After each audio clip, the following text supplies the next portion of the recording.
अऊज़ु बिल्लाहि मिनश शैतानिर रजीम, बिस्मिल्लाहिर रहमानिर रहीम। अस्सलामु अलैकुम। वालेकुम अस्सलाम। तो आज का जो मेरा मौजू है वो है इम्पोर्टेंस ऑफ कुरान, यानी कुरान की अहमियत। लेकिन उससे पहले मैं आप सारों से एक सवाल पूछना चाहती हूँ, कुरान क्या है? कुरान अल्लाह का कलाम है। माशाअल्लाह। और कोई? और अल्लाह की किताब। कुरान का अगर हम लफ्ज़ी माना देखें तो बार बार पढ़ी गई हुई किताब, लेकिन अब अगर हम इसको तफसील में देखें तो कुरान अल्लाह का कलाम है। कुरान को अल्लाह ने इंसानों की हिदायत के लिए उतारा, जिससे जैसे कि ये दुनिया अल्लाह ने बनाई, मुझे और आप सबको अल्लाह ने बनाया, और फिर यूँ पैदा करने के बाद यूँ छोड़ नहीं दिया, बल्कि जहाँ हमारी रिज़्क़ का बंदोबस्त किया वहाँ हमारी हिदायत का भी बंदोबस्त फरमाया। कुरान की असल ज़ुबान क्या है? आप में से कोई? माशाअल्लाह, अरबी। कुरान रसूलुल्लाह सल्लल्लाहु अलैहि वसल्लम पर नाजिल किया, जिसे जिब्रील अलैहिस्सलाम लेके उतरे थे। अब कुरान को पढ़ने और पढ़ाने वाले के बारे में रसूलुल्लाह सल्लल्लाहु अलैहि वसल्लम का फरमान जो सईद बुखारी की हदीस है कि रसूलुल्लाह सल्लल्लाहु अलैहि वसल्लम ने फरमाया, तुम में से बेहतरीन वो है जो कुरान सीखे और दूसरों को सिखाए। इसमें पहला वर्ड आता है सीखे, यानी पहले हमें सीखना ज़रूरी है, तभी हम दूसरों को सिखा सकते हैं। और कुरान का एक हुरुफ पढ़ने से, यानी एक वर्ड पढ़ने से हमें 10 नेकियां मिलती हैं। तो आप अब अंदाज़ा लगाइए, अगर हम पूरा कुरान पढ़ेंगे अच्छी तरीके से, अच्छी आवाज़ के साथ, बिना किसी गलती के साथ, तो आप और दूसरों को सिखाएंगे तो हमें कितनी नेकियां मिलेंगी।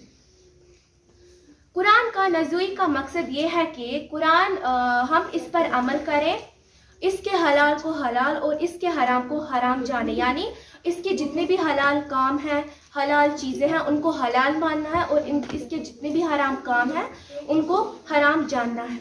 बहरहाल सही मुस्लिम की एक हदीस है जिसमें रसूलुल्लाह सल्लल्लाहु अलैहि वसल्लम ने फरमाया, कुरान पढ़ा करो क्योंकि कुरान क़यामत के दिन अपने वालों की सिफारिश करेगा। मगर आजकल के मुसलमान सफली आलूम, मतलब कुरान को छोड़ के सफली आलूम की तरफ उनका सहारा लेते हैं, उनकी तरफ जाते हैं। सफली आलूम यानी the science theory, the lower science. जैसे कि मतलब जब हम हमारे घर में या हम बीमार होते हैं, हम डॉक्टर के पास जाते हैं, और जो डॉक्टर है वो हमें मेडिसिन देता है और हम ठीक हो जाते हैं। लेकिन कुछ ऐसी बीमारियां होती हैं, खुदा ना खास्ता, जैसे किसी को कैंसर होता है या बहुत ज़्यादा बड़ी बीमारी जिसका कोई इलाज नहीं, वो इलाज कुरान में है। लेकिन हम मुसलमानों को इसका पता ही नहीं, क्योंकि हम कुरान को घर में इतनी ऊंची जगह रखते हैं कि कुरान को उतारना भी बहुत मुश्किल हो जाता है। लेकिन कुरान एक ऐसी किताब है जिसमें हमारा ही जिक्र है, यानी ये हमारा ही सब्जेक्ट है, ये हमारे बारे में ही बात करती है, ये हमारी मुश्किलात का हल पेश करती है।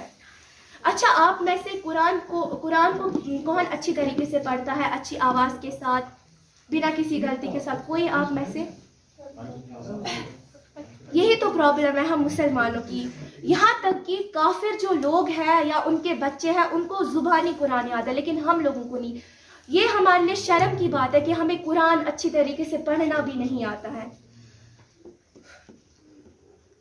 अल्लाह ने फरमाया, मैंने तुम्हारी तरफ एक ऐसी किताब भेजी है जिसमें तुम्हारा ही जिक्र है, यानी ये तुम्हारे बारे में ही बात करती है। ये किस कदर तुम्हारे फायदे की ही चीज़ है, तुम क्या समझते नहीं?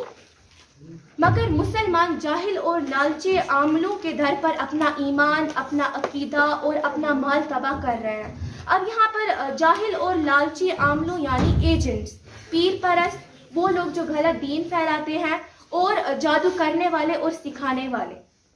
अगर हम लोगों से पूछे कुरान किस लिए नाजिल किया गया, तो लोग बोलते हैं कि जब ओपनिंग सेरेमनी होती है, ओपनिंग सेरेमनी ऑफिस की या फिर शॉप की, तब कुरान पढ़ा जाता है, या फिर जब घर का इफ्तिदा होता है तब कुरान पढ़ा जाता है, या जब कोई मर जाता है तब कुरान पढ़ा जाता है, या जब हम खत्मे कुरान करते हैं ना घर में, 1 बार 2 बार 3 बार, या रमज़ान के वक़्त हम करते हैं कभी कभी 4 बार 10 बार। अल्हम्दुलिल्लाह आपको सवाब मिलेगा, इंशाल्लाह ज़रूर मिलेगा। लेकिन अगर आप रमज़ान में 2 बार कुरान पढ़ते हैं تو میری یہ رائے رہے گی آپ ایک بار عربی میں پڑھیے اور دوسری بار آپ ترجمے کے ساتھ پڑھیے، کیونکہ جب آپ ترجمے کے ساتھ پڑھیں گے تبھی آپ اس کو جان پائیں گے اس میں کیا ہے، تبھی آپ کو کچھ حاصل ہوگا. اور بہتر یہی رہے گا کہ آپ ترجمے کے ساتھ بھی پڑھیں، کیونکہ اگر آپ ترجمے کے ساتھ پڑھیں گے آپ جان سکیں گے کہ اس میں کیا کیا چیزیں آپ سمجھ سکیں گے، اور اس کے ساتھ آپ اس پہ عمل بھی انشاءاللہ ضرور کر پائیں گے کچھ چیزوں پر. تو اب میرا موضوع ختم ہونے والا ہے، لیکن لاسٹ حدیث میں آپ ساروں سے کہنا چاہتی ہوں. رسول اللہ صلی اللہ علیہ وسلم نے فرمایا جس گھر میں قرآن پڑھا جاتا ہے وہ آسمان والوں کو ایسا دکھائی دیتا ہے جیسے کہ زمین والوں کو.